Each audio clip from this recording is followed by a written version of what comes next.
আসসালামু আলাইকুম। প্রিয় শিক্ষার্থীরা, আজকে আমি আলোচনা করব হিসাব বিজ্ঞানের হিসাব সমীকরণ নিয়ে। তোমরা হয়তো মনে করতে পারো এই হিসাব সমীকরণ আবার কি আলোচনার বিষয় আছে। অবশ্যই আছে, আমরা একটু করে দেখি তাহলে বুঝতে পারবো হিসাব সমীকরণেও কিছু জিনিস আমাদের শিখার আছে। হিসাব সমীকরণ এ সমান এল প্লাস ওই।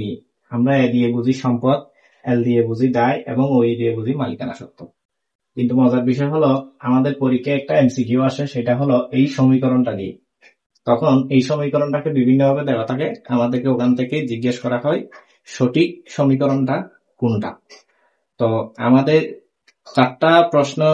চারটা যে বিকল্প দেওয়া থাকে সেগুলোর মধ্যে থেকে একটা বিকল্প খুঁজে বের করতে হবে। কিন্তু ডিরেক্টলি এই সমীকরণটা অনেক সময় দেওয়া নাও থাকতে পারে। নবম দশম শ্রেণীর বইয়ের দ্বিতীয় অধ্যায়ে লেনদেনের অধ্যায়ে অনুশীলনীতে একটা এরকম এমসিকিউ আছে। এখন আমরা খুব সহজে কিভাবে এই সমীকরণটাকে ওখান থেকে বের করে নিয়ে আসবো, অর্থাৎ এমসিকিউর শুদ্ধ উত্তরটা দিব, সেটা আমরা শিখব। প্রথমত আমাদের সমীকরণটা হলো এ সমান এল প্লাস উই। এটা আমরা সবাই জানি। এটাকে কিন্তু আরো দুভাবে লেখা যায়। কিভাবে সম্ভব? দেখো সবাই, আমরা যদি এই এলটাকে যদি এদিকে পক্ষান্তর করে দিই, সুতরাং এ মাইনাস এল সমান উই, এভাবেও লেখা যায়।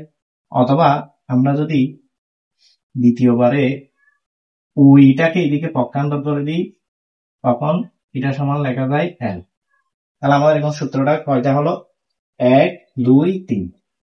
কয়টা সূত্র হলো আমাদের? 3টা সূত্র।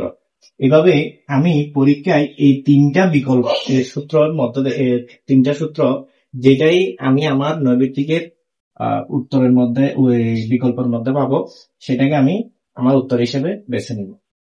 আসসালামু আলাইকুম।